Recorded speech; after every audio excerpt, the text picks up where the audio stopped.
Sick man healed and eternal life. After this there was a feast of the Jews, and Jesus went up to Jerusalem. Now there is in Jerusalem by the sheep gate a pool, in Aramaic called Bethesda, which has 5 roofed colonnades. In these lay a multitude of invalids, blind, lame, and paralyzed. One man was there who had been an invalid for 38 years. When Jesus saw him lying there and knew that he had already been there a long time, he said to him, "Do you want to be healed?" The sick man answered him, "Sir, I have no one to put me into the pool when the water is stirred up, and while I'm going, another steps down before me."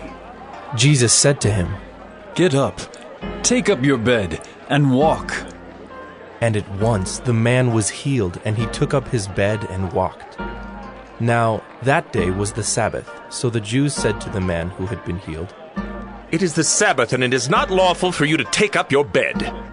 But he answered them, "The man who healed me, that man said to me, 'Take up your bed and walk.'" They asked him, "Who is the man who said to you, 'Take up your bed and walk'?" Now the man who had been healed did not know who it was, for Jesus had withdrawn, as there was a crowd in the place. Afterward Jesus found him in the temple and said to him, "See, you are well. Sin no more, that nothing worse may happen to you." The man went away and told the Jews that it was Jesus who had healed him. And this was why the Jews were persecuting Jesus, because he was doing these things on the Sabbath. But Jesus answered them, "My Father is working until now, and I am working."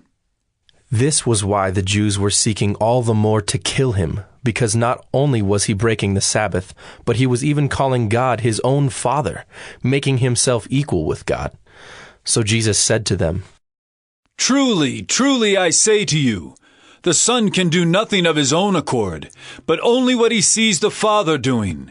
For whatever the Father does, that the Son does likewise.